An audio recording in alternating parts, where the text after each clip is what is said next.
Blessings, everyone. Thank you so much for joining the channel today. Hope you're doing well wherever you may find yourselves. I'm Dane, your host. Today, I thought that I would talk with you about novelty purchases. What are they, and should we buy them? So before we dive into that, I wanted to talk about the three definitions of novelty so as to make sure we're on the same page.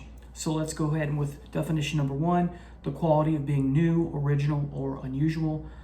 Number two, a small or inexpensive toy or ornament. So think of carnival, Mardi Gras, throwaway whistles, straws, beads, doubloons. You have the Zulu coconuts. If you come to the Zulu parade down here, that's the item that people really want. Those are nice to have, but how many people get rid of them, pass them down, maybe even throw them away, which isn't good. Anyway, you go to a craft fair. Some of these are expensive items. Some of them are cheap looking and not very impressive, right? You go to the school fair and you've got the clothesline, little fishing rod with the kids, right? And you catch, a plastic army piece, that kind of thing, a button to put on your denim jacket, little cute things like that when you're small, right? That little kids eat up. Remember the day when you go to the arcade and you play skee ball and you get those tickets and you get those items, like a plastic drinking cup with a straw, a little Hot Wheels item, things like that, right? Stuffed animals in the claw machine, and in general, just some shiny object that a toddler or even a cat or puppy would play with, right? And then finally, the third definition of novelty is, just to quote the old phrase, everything old is new again. So let's talk about examples.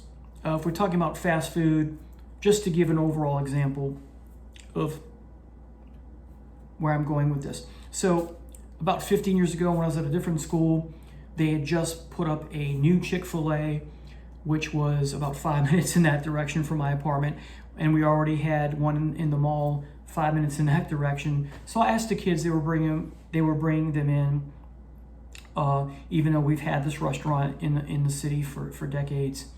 And so why is this becoming even more popular than before? And one of my students told me, because it's new. Okay, the store is new, but the restaurant itself isn't, because we already have one. And he said something, and I don't remember what it was. I guess I wasn't impressed by it. So that's the kind of issue that I'm taking issue with today. Now, I am going to talk about not just the negatives, but I'm going to talk about some pros as well. So pros and cons of both, just giving some examples here. So here's some of the other examples. You know that we've had a resurgence in vinyl for quite a number of years now. And this is not necessarily a bad thing either. There's some pros and cons to this as well. But especially lately, we've had an even more resurgence with the colored vinyl. You have the splatter vinyl, you have the half vinyl, you have the tricolor vinyl, you have the in color vinyl. Look these up. There are different ways of having these new shiny vinyl pressings, right, that people want to have because they're new or for other reasons. So that's the latest trend. The splatter vinyl is, I think, the most popular of these four trends. And of course you have if you're getting a discography, I think the Scorpions put out not too long ago, the whole discography on vinyl, and each album, wherever it is in the discography, chronologically speaking, has a different color. So that kind of thing, very trendy, right? It's a marketing tool, right? And then as an example, when Rush put out Signals on vinyl, they also did it as a picture disc. So you have the album cover art from that.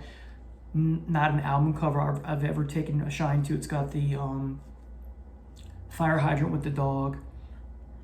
No need for that, right? And of course, picture discs aren't new. These go back to the 70s. Heart did one for Magazine, and artist upon artist had these releases. It was very popular back in the day. They're more for display purposes than actually playing on a turntable. Anyway, another example I saw today in the Walmart, the Nirvana limited edition smoke colored vinyl. I went to Walmart to buy groceries, but I also wanted to go into the vinyl section there, as small as it is, because I wanted to get a look at, not that I was going to buy it, the Walmart exclusive for the Kiss Love Gun, which just came out, because I saw a video on that yesterday. And so the guy who did a review of it pulled it out, and it's yellow and purple or yellow and black splatter. Not something I would get. And he pulled it out, and it showed the original inner sleeve artwork of the blood drops that form the word Kiss on both sides, with like a green and black background. And he commented how it's of a better quality. It's more of a cardboard material than that cheap, I guess, plastic or what have you, paper, excuse me, colored paper. It didn't come with the pop gun. I didn't see that, if you were interested. Also, another example, you have the Show No Mercy from Slayer box set. And what I saw a video on this a couple days ago. What that includes is the vinyl record re-released and a booklet, which looks cool. And then if you think of those old original Star Wars action figures, which are about 6 inches high, you go to GameStop, you can get the Marvel characters in that same, that height. They have the action figure for the album cover Demon. I think it's Baphomet, right? Not impressed by that. I thought, geez, right? So those are some examples. One more I also saw recently, maybe 4 or 5 days ago. They have or will re-release the original Kiss solo albums in colored vinyl. And in the video, a guy had all 4, one on top of each other on his wall, and the record sticking out. Looks really cool. Not something I would buy. So again, another example of everything old is new again. And this has been going on for some while. This is not in the last week or so. This has been going on for quite some time. And in addition to the old, what's old is new again, or reissues. Think of the Live Evil from Black Sabbath, the Sabotage box sets, all these Black Sabbath, just as one band as an example. I bought the Black Sabbath. I did a review on it, one of my first videos for this channel. And I bought it like the Space Ritual from Hawkwind because I wanted a better mix, and I was very happy with both. I like the new mixes quite better than the original. Box sets. So for example, you had the Aerosmith recently with the Greatest Hits 4 vinyl 4 CD box set, the Sammy Hagar era box set, the Stevie Nicks box set, right? Soon there'll be a Tony Martin Black Sabbath box set, and most of that is out of print, so this is good for those who want to get the Tony Martin Sabbath albums. Now, in addition to what I've already said, kind of a fourth definition of novelty releases with respect to music. Think of the following new that have come out or upcoming, soon to be released albums: the new Bruce Dickinson, the Ace Frehley that came out, the Mick Mars, the Judas Priest. Now here's an old one, sort of old, a couple years ago or a year and a half ago, the latest Uriah Heep, the new Saxon. If you really like these, and you keep pulling them off the shelf and keep listening because you really like them, you haven't brainwashed yourself, that kind of thing, then these are not novelty items. But for many of us, including myself, I did a review on the new Ace Frehley, I did a review on the new Mick Mars, and to me, these are novelty. And what I think, and of course I can't put words in people's mouth, but I know from experience that people will buy something strictly on the basis because it's new, and then they end up almost never listening to it again. And so it's a waste of money. So you have to tread lightly in these waters. For me personally, I don't think I'm going to pick up the Ace. I'm definitely not going to pick up the Mick Mars. I just don't like it at all. As I said in my Ace Frehley video, there's 4 songs I really like, but I don't know if it's worthwhile to get. So this is kind of the fourth definition. New releases from artists, from legendary bands. But another example would be Judas Priest's Firepower. I almost never listen to that. So for me, that is a novelty. So novelty can be relative. It's not necessarily what's novelty for one person is not novelty necessary for someone else. So I wanted to make that clear as well. So why do bands keep putting out reissues, redux? Well, they want to stay relevant, and more importantly, it's because in many cases, if not all cases, they want to milk you of your hard-earned money or monies or dollars, right? They're shiny objects. They're like, well, here's what I mean. Talking about the Slayer box set. When the guy presented it in the YouTube video, there's like this silver or gold embossed, logo and the album cover on the box. It's just, very plain. And he goes, ooh, shiny. And I thought, oh God, this is gonna, and that's not what made me want to do this video. This is something I have planned for a long time. But I thought, well, this is fuel for the fire of my video, because that's exactly my point. We often buy things, myself included, because it's shiny, and metaphorically, right? In this case, literally, and so it appeals to it. But do you really need another edition of Slayer No Mercy if you already have it on vinyl or on CD or in another format, and there's nothing wrong with it, right? That kind of thing. So you want it for the booklet. Do you really need a 6-inch action figure of the Demon Baphomet? I don't. And again, this is just opinion. So if the person's going to put it to, in the video is going to put it to use, same with the Kiss and the Nirvana and all the things I mentioned, then that's fine. My problem with some of this is, like I said, it's just a shiny object like an infant toddler or a cat, a puppy, and then it gets old, and where does it go? It stays on the shelf. So ironically, if it stays on the shelf, it doesn't have a good shelf life, right? Just a thought out there. Hello, English teacher, right? So I'm very irony, have a very big irony radar or awareness kind of thing. So it's one thing if you're rich and can afford all this and you have space to put it. That's another thing. It takes up a lot of space. So I don't buy a lot of reissues, redux, colored vinyls, etc., because it takes up a lot of space. And as a school teacher, it would keep me in the poorhouse. Now, having said that, if I was rich, would I buy a lot of this?